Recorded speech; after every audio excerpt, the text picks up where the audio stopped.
Good evening and welcome to the May 12th, 2025 meeting of the Barnstable Planning Board here at Barnstable Town Hall, 367 Main Street, Hyannis, Mass. We are in the James H. Crocker Jr. Hearing Room, and it is currently 7 p.m. The meeting notice has been previously filed with the town clerk in accordance with Mass General Law. All application materials may be accessed through the Planning Board website or by contacting Karen Pina at karen.pina@town.barnstable.ma.us or calling 508-862-4064. Notice of recording: the meeting will be televised live via Xfinity Channel 8 or High Definition Channel 1072. It may also be accessed via the Government Access live stream channel on the Town of Barnstable's website, which is streaming85.townofbarnstable.us/cablecast public site. I will now inquire whether anyone else is recording this meeting, and if you are, please make your presence known. Seeing none, we will call the meeting to order this evening and introduce our board members and staff, starting with Matt. Good evening, Matt Tague. Michael. Good evening, Michael Messinas. Ray. Good evening, Ray Sexton. Bob. Good evening, Bob Twist. Tim. Good evening, Tim O'Neill. And staff, Kyle. Kyle Pedicini, from the Planning Department. And Jim. Good evening, Jim Kupfer, Director of Planning and Development. And Karen. Good evening, Karen Pina, Admin Assistant, Planning and Development. And my name is Steve Robichaud. Welcome. We will start with general public comments. This is for public comment not related to any of our agenda items this evening. Is there any public comment this evening? Seeing none, we will move to our first item this evening. Ray, would you mind reading our special permit? Thank you, Mr. Chairman. 35 E&O Road Realty Trust and Curran Heiser have submitted a special permit application for the property located at 35 E&O Road, Hyannis, Massachusetts, Assessor's Map 343, Parcel 3, requesting parking relief. This is a new public hearing. Perfect. Thank you very much, Ray. And do we have a motion to open the public hearing? So moved. Thank you, Ray. In a second? Second. Thank you, Michael. All those in favor? Matt? Aye. Michael? Aye. Ray? Aye. Bob? Aye. Tim? Aye. And myself, Steve Robichaud, votes aye. The meeting is open. Thank you so much for coming this evening. Just state your name for the record. Sure. My name is Paul Tardif. I'm an attorney in Yarmouthport, and I represent the applicant, Curran Heiser, who's here. The applicant is requesting a special permit, as you indicated, under 240-2415 to allow for a reduced number of parking spaces on this site at 35 Iano Road. The property is the current home of the Guaranteed Fresh Produce and Dairy. You've probably seen the trucks out there, and it's been used for that purpose for a number of years. I think 17 years at this point. It's in the Highway Commercial District. The lot has a little over 30,000 square feet. This piece is located on the south side of Route 28 and was the subject of a regulatory agreement back in 2008, which we're not going to be extending. Guaranteed Fresh has utilized the building for retail and wholesaling of fresh produce, dairy, accessory offices, storage, loading and unloading docks. They're loading docks for trucks. That business has also used up to 8 trucks measuring 31 feet in length. The applicant intends to use the property for a white glove storage facility. He operates a moving and storage company in Nantucket. Does a lot of business on this side as well, so with the boats conveniently located right where they are, this is a perfect location for him.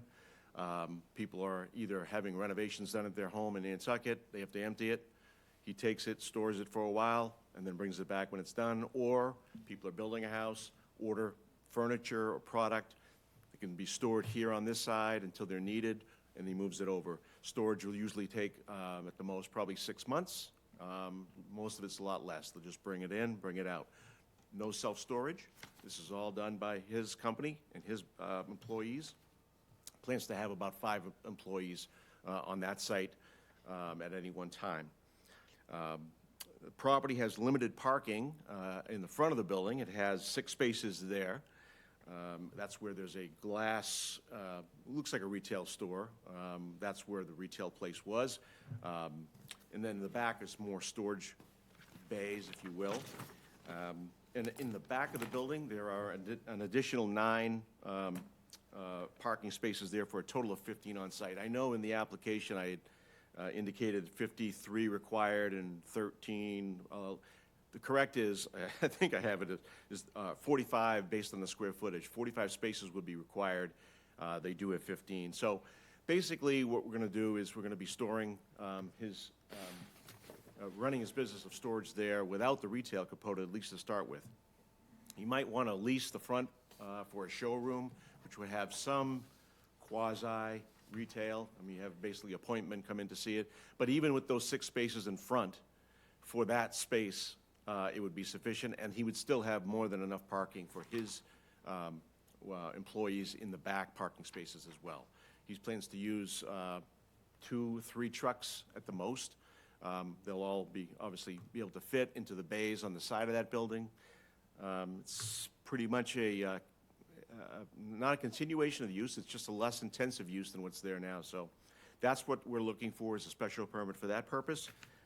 If you have any questions, we are here hopefully to answer your questions. Excellent. Very much appreciate that overview. We've got a few things to touch on. You know, I do want to ask about what that potential front area could be leased as and how that impacts this use. But I'd like to start, if we could, Jim, could you give us a summary of kind of how this reg agreement is going to sunset and what mechanism causes that to end and how that works? Yeah, absolutely. Very good question, as I don't believe the planning board has seen a regulatory agreement from beginning to end at this point, and so this would be one of our first ones. And so discussing that process more thoroughly with both the applicant and our town attorney, there's 2 items that need to be completed in order for the applicant and property owner to move forward without a regulatory agreement. The first is a by right use. So here you have an opportunity for by right use moving into the location.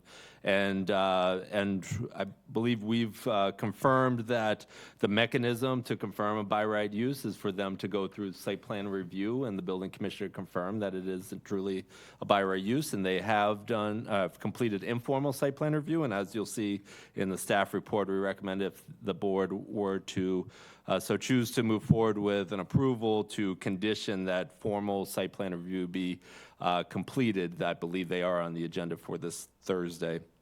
And then the second aspect is compliance with the existing reg agreement, meaning the property owner is in compliance with the existing reg agreement. There's no outstanding items required. And Attorney Lawler, representing the property owner, and I met on site a few times now over the past year. I asked for essentially an as-built be completed. The applicant procured Baxter and I to do so. We have reviewed that together, and we confirmed that all outstanding items have now been complete for the existing reg agreement. So those 2 together would allow for a potential property owner to move forward without a reg agreement if there is a by right use they're looking to occupy the space with. And I should note that one of the rationales for it now being a by right use, which is not all that dissimilar to the existing use that was there, was the zoning changed over the course of time. And so the underlying zoning has changed, and the use is now allowed by right. Happy to answer any questions. Yeah, no, excellent. I think that is a great outline. So just to bring us up to speed, informal site plan review is complete, and what was the result of that? An affirmative, positive reaction? It was positive, yeah. We're on for Thursday. I'm not sure if we're going to move forward on Thursday or not. Okay. We're ready. I don't know if there's Yeah, I noticed that that's on the books for May 15th, Thursday. first meeting in June at the request of the building understood. commissioner, so. Okay, so at the least, I definitely recommend, if and when we get to the point that we're going to look at a motion, I definitely recommend there's a condition that it passes formal site plan review. Just a couple housekeeping things. If and when a motion is made, we would reference the conditions and we would read the findings. Of course, we can add conditions if we'd like. And Jim, we're looking at a majority of members present for affirmative passing. Is that correct? So for a special permit, it would be supermajority. So Majority of the you would need 5 of the 7. 5. Understood. Okay. Great. Yeah, I mean, I'll just start, real quick. Certainly, the use that is proposed, the 14 spaces, I feel is sufficient. The only thing that gives me concern is the possibility of the front being leased. Let me start with Jim on that. If and when the front was leased, would that trigger another look at the special permit? Would there be a trigger in there to have that come back to us or go back to site plan review? How would that work? Or would we need to include a condition to ensure that happened? Yeah, it's a good question. So in your staff report, we do contemplate that this is full build-out of the lot as a recommended condition if you so chose to move forward with it. And it states in there, further expansion is prohibited without prior approval from the board. However, you may want to consider some additional language that says any use that would intensify the site perhaps would require review and approval by the planning board. And that could be done at a public meeting or a public hearing, whichever you prefer. Sure. Yeah, and I definitely feel that that would be appropriate. Again, just not knowing what that potential use could be. Certainly, there's plenty of uses that I think would fall in line, but just as a peace of mind. So, okay. Go through the board here. I mean, certainly there's a little bit of complexity and nuance to this one. Matt, any questions, comments, concerns? No, I don't have an issue with this, and I just want to clarify for the applicants to have, if we do move forward with this, we have a clean set of data here. So what we're really asking for is for 15 parking spaces where 45 are required. That's what I'm seeing on this as-built. That's what I'm saying. Okay, all right, so 15 and 45. I do like the idea of should you sublet the front portion of this to a more intense use. I would condition that on formal written complaints and more than 5. Hopefully we'll get none. Could you elaborate just a little bit on that? Well, I don't want to, I mean, this building's existing, it's been this way in its existence for a long time. They had a wholesale operation that had a retail storefront component to it. I don't want to have to, every time the applicant has to get a potential tenant to come back in and say, well, geez, I'd love to sign a deal with you, but, we got to go through the planning board process, and he's waiting for the 9 of us to go to say, well, you sell too many dresses. Or like, you can only sell 5 bananas, you can't sell 13 bananas. I mean, this building has existed as such. I think it's proven itself to the point where, unless you were going to do a drive-through burger joint, I don't see a potential here where that intensity is going to change dramatically. Now, if you were to come back and say, we're going to put, 48 residential units here, that's a change of use. But I would suggest that as long as it's a by rights use, then there would be no need to come back unless there were like multiple written complaints. And then if that were to trigger it, I don't want to subject you to people throwing darts at you, but I want to, that's a busy area, jobs are important to this area. This is seems like a nice business, fairly tame, right? You're not going to be playing music at 2 o'clock in the morning, right? So I don't want to, I'd like to see this opportunity flourish and not have to be subject to us just having to come in and talk about how many bananas they're selling. Sure. Yeah. No. So I'm not sure if that's the best mechanism for it, but I mean, other than that, I don't have any problem with it. And as long as it's a by right use, I don't think there's any need to come back. Yeah, and I agree with you, Matt. And honestly, if the rest of the board agrees, I would say that we just don't add any condition. Yeah, we Yeah. just, Well, wait a second, Mr. Mayor. So- Mr. Chairman. sorry, go ahead. So I'm not following, Matt, you got to educate me on this. Why are you talking about how many bananas they sell and how many Okay, dresses and stuff because like that? you want to talk about it? Why don't you come up to the microphone and talk about it? So generally, traffic trips for parking are tied oftentimes to the intensity of the use, right? Yeah. So if you had a high turnover business, Dunkin' Donuts, I'll use them as an example, right, where people get in, get out of the car, and there's a high number of traffic checks because that business attracts a high traffic turn rate, right? In its former existence as Guaranteed Fresh, I went there a lot. I love that they delivered during COVID. I thought that was fun. That was great. Right, yeah, Yeah. right. I had that done too, yeah. But that was a business which had a storage wholesale component, right? Similar to what you're going to do here in terms of storing stuff. Probably less truck trips, I would imagine, than Guaranteed Fresh would have. And the front end was retail. It was open to the public. You could go in and buy a bag of apples and cabbage and whatever. And it was busy at some times and wasn't at others. But so I guess my point is it's existed as a fairly high turn residential use, probably one of the more intense uses you could have, and it wasn't really a problem. So as long as it's a by rights use, or it's not, you would have to come back for a building permit if you were going to change this to a change of use. If you were going to come in and say, hey, geez, I'm going to build apartments here, well, you got to go get a building permit for that. That would trigger the process. But by rights commercial uses over there, most of them won't be that much more intense than this, right? And if you had to go, I'll use the Dunkin' Donuts example. If you were going to permit a drive-through window there, good luck, first of all. But you'd have to come in and get a building permit and talk to us. So I guess I would agree with the chairman that I wouldn't further condition the change of use because, I'm sorry, the tenancy, unless it triggers a change of use under the building code, right, or under the zoning bylaw.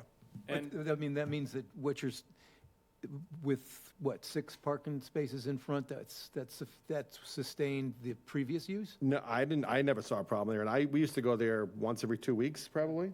Okay. And I drive by there all the time. I mean, I never saw an issue there. And the building's kind of existed like this since I knew it was around. I mean, I don't think they've made major changes to that parking area. So enlighten us, please. just to clear up the banana, what kind of business it might be. So far, it's a beautiful frontage. So my idea, a moving company, shipping company doesn't really have a beautiful front to it. So I was thinking for the town, if I lease that out. So far, I've talked to a kitchen and bath studio, so you can pull up, go look at all these different countertops, cabinets, and I was thinking that, there's good signage there. It looks good up front. We're out back doing what we do. They also have a little garage area where they can store excess cabinets, but no type of intense business would go in there. But someone who wants a showy look to it, Dunkin' Donuts is showy too, but yeah, we're not going to go Dunkin' Donuts. Yeah. But yeah, and again, produce, I think they had 35 trucks coming and going. Yeah. So we really are much less than that, just to clear that up as I well. very much appreciate that, and that is the type of use that I think would be a great fit, because, those type of companies have very few walk-ins. There Right. might be a few walk-ins a day. The rest of it is appointments, consultations. It's scheduled, it's structured. So I think that would be a great fit, and to Matt's point, I don't think that should trigger you to have to come back to us if it's a by right use with that type of impact. Yeah, one other thing too, again, if you go get a tenant fit-out permit, right, some kitchen showroom comes in there to do that, we have to trust that the building commissioner, who's highly experienced in this sort of thing, if you were going to do something that was a change of use, right, retail, for instance, a medical office, right, high turn rate, dental office, stuff like that, that building permit application for that tenant fit-out is going to raise some eyebrows. And that's why it exists. So we don't need there's enough, how big is the zoning bylaws? Anyone have it here? You want to hold it up? I don't think we need any more. I think we've done all right, writing down what we don't want. Yeah. So I'm okay if we just let it ride. Yeah, point well taken. Thank you. Thank you. Appreciate that. Michael? Questions, comments, concerns? No, thanks, Mr. Chairman. I don't have anything else to add. I think it's pretty clear what we've talked about. Appreciate that. Ray?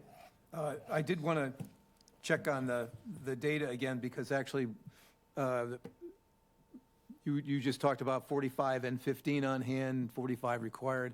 Our staff report says that there's 14 on hand and 53 required. So, Jim, can we reconcile those different sets of numbers? Yep, they've provided an updated plan to site plan review, so the 45 and 15 are the more accurate ones. Okay, that's good. Thank you for that, yeah. And then I guess the other thing is, so I think, Matt, your remarks are quite educational, once again. And thank you for clarifying that. It seems to me, the kind of uses that we're talking about for the retail part, that's the only thing. I mean, that's a great idea. And simply looking at that, and by the way, I guess pull Jim in on this again. There was the supplementary parking provided off premises through a parking license with a nearby property.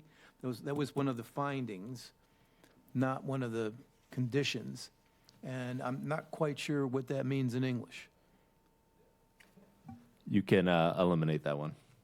That was from a previous template. Which number is that? My apologies. Number 7. 7A. That's a That might- never that mind. that might look familiar to you guys. Oh, yeah. Yeah. you Is can- it, you can sorry, is delete it that one. 7A and 7B? No, just 7A. Just 7A, thank you. Okay. And I'm making notes for potential motion, so, yep. Um, Thank you for that, Ray. Good Yeah. catch.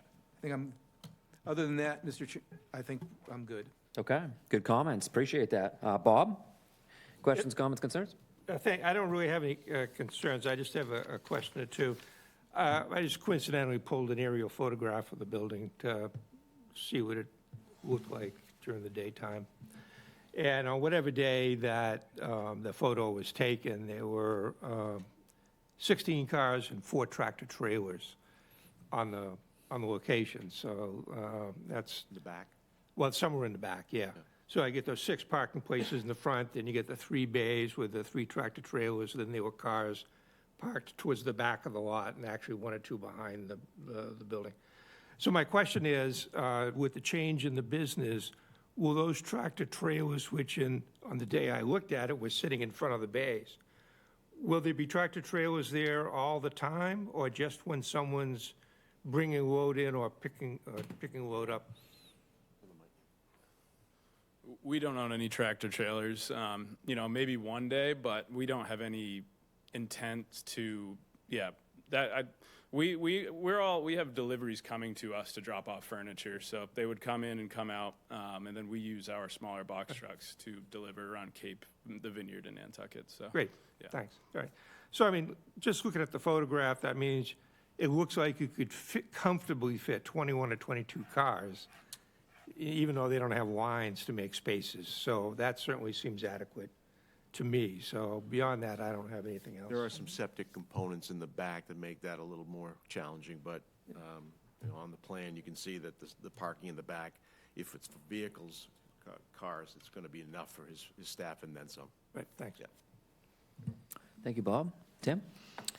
My only question sort of piggybacks off of Bob, and it's because I can't tell from the like the Google Map photos or are these 6 or 7 spots in the back? Are these new to be built spots, or is this existing and just kind of like striping and organizing what's already existing on site? They're proposed to be striped, right? Good evening, David Lawler. I represent Adam Weiner, who owned Guaranteed Fresh Produce. And I got to say, though, this young man started the company with nothing and really, and he outgrew the space is what happened. And one of the reasons I just was laughing when Matt talked about COVID is that within 3 days, when they shut the business down, he had changed his entire business model to do home deliveries.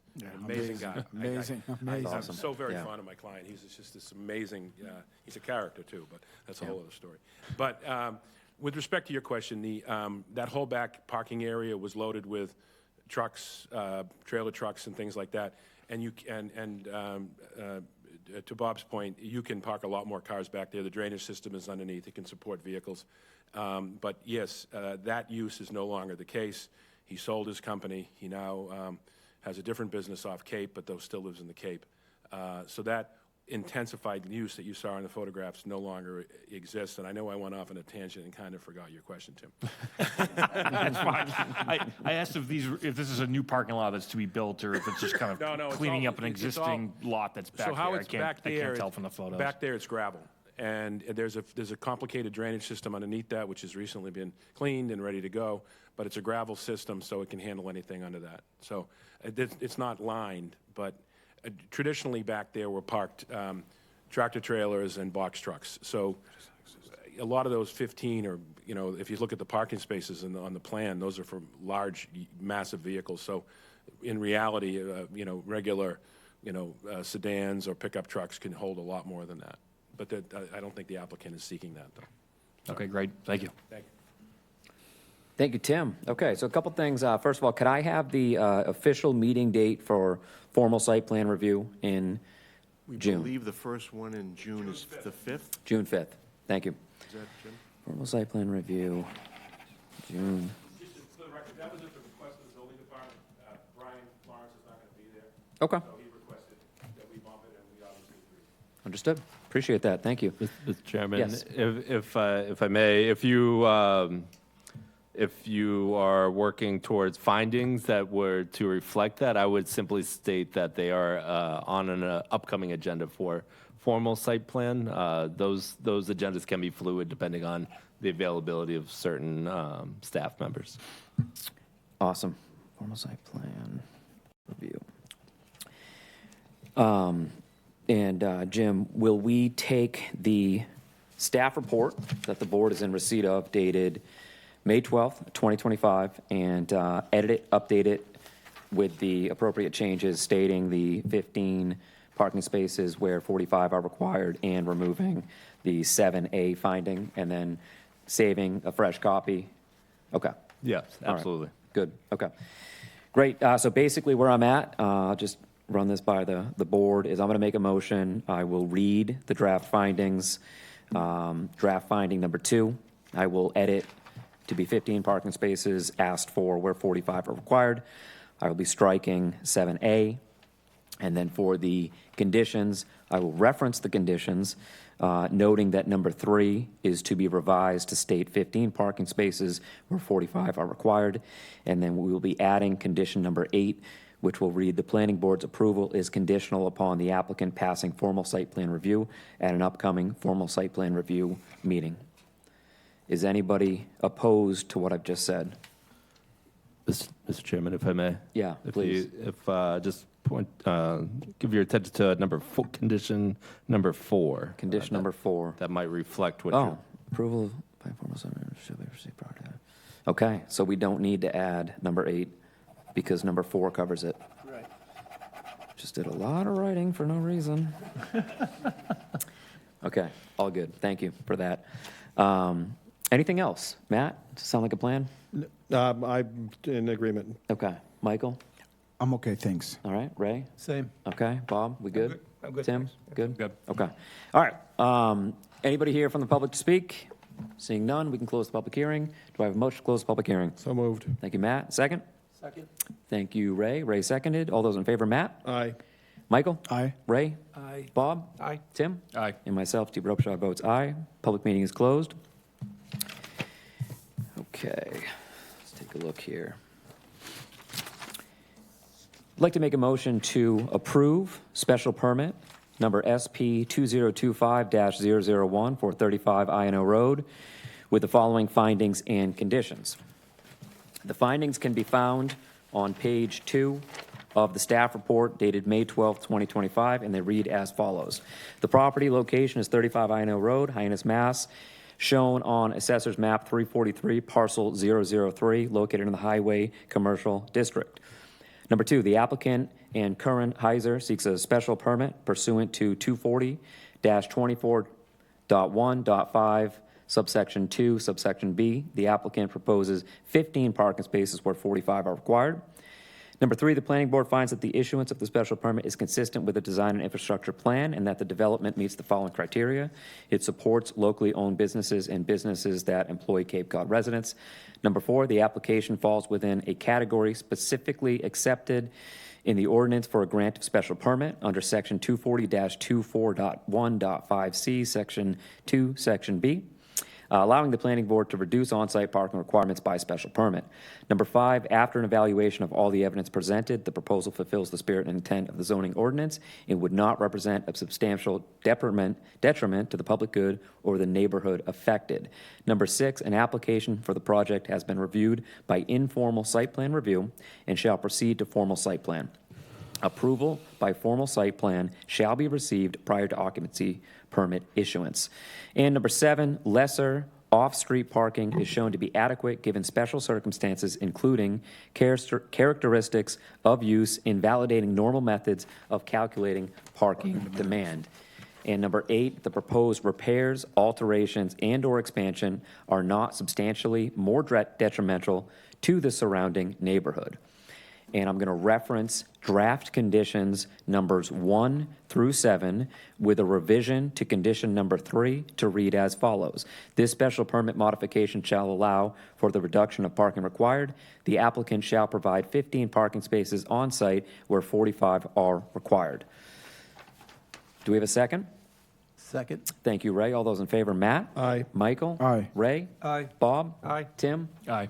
And myself, Steve Robichaud, votes aye. The motion passes. Thank you very much. Thank you. Thank you. Good luck. Yeah, it's luck. great. I hope you guys do well. Yeah, sounds great. Okay, moving along, we have general correspondence. We've got a Chapter 91 notice for 494 Elliott Road, Centerville.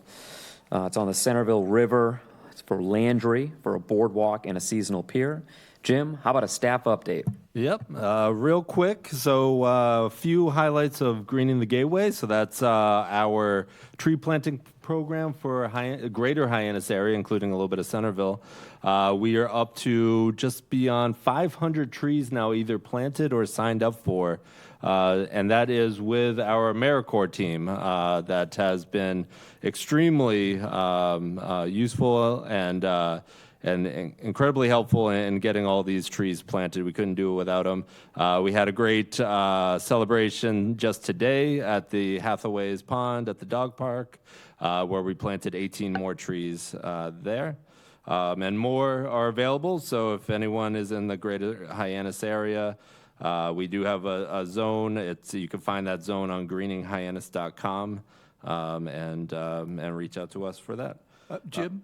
Yes, sir? Did I see recently that funding for AmeriCorps was cut? Yes, nationally, I believe it was cut. The county has stepped up and issued a budget for, I believe, either this year and the next. But that didn't impact directly our local team, as we have a state grant. Terrific. That's covering that. Most concerning. Yep, absolutely. They do great work here on Cape Cod. And then just one other item: the local comprehensive planning committee is meeting again on May 20th to review the updated final plan. We have concluded our public outreach for this spring. We stopped 4 different locations in different villages, concluding at the Barnstable High School just this past Thursday. And so we are now sifting through those suggested edits and providing those to the committee for their review on May 20th, followed by a meeting in early June where hopefully that will conclude the process. Very nice. A lot of work. Thank you, Bob, for your efforts on that. Anything you want to add? No, Jim summed it up really well. We really kind of hope to have the thing completed no later than the 30th of June. And as Jim suggested, we might be able to get it out on the 3rd of June. Maybe more realistically, another meeting might be required. But most of the members of the committee I've spoken to are firmly in favor of getting it from us being the LCPC to us being the planning board no later than June 30th. Oh, that's great. Yeah, that's great. And again, as I said one other time, I wanted to commend the president and former leadership of the long-term comprehensive planning committee for the work they've helped direct. Yeah. Yeah. And you indeed. Everyone, yeah. I'm yeah. not one of them, but Well, everyone's worked hard on that. It's been a long battle, so great job overall. Moving ahead, we've got, let's see, approval of minutes. We've got April 28th, 2025 draft minutes. Has everybody had a chance to review? Yep. Okay, and do we have a motion to approve? So moved. Thank you, Matt. And a second? second. Thank you, Bob. All those in favor, Matt? Aye. Michael? Aye. Ray? Aye. Bob? Aye. Tim? Aye. And myself, Steve Robichaud, votes aye. Future meetings, June 9th and June 23rd. I am not going to be here on June 23rd. Oh, Yep, I will not be here June Second 23rd. that. No? No. Okay. I'm So- also not going to be here June 23rd. Oh, boy, okay. Well, All right, I missed there we the go. party. Yep, so, I'm that's, approving everything in that meeting. Stack that go. agenda, let's go. Mike and I will send it. push it through. There you go. All right, so that's Michael, Steve, and Tim that all will not be present, all right? Anything else before we adjourn this evening, gentlemen? Okay, Thank you. motion to adjourn. So moved. Thank you, Bob, in a second. second. Thank you, Michael. All those in favor, Matt? Aye. Michael? Aye. Ray? Aye. Bob? Aye. Tim? Aye. And myself, Steve Ropeshot, votes aye. Meeting adjourned. Thank you.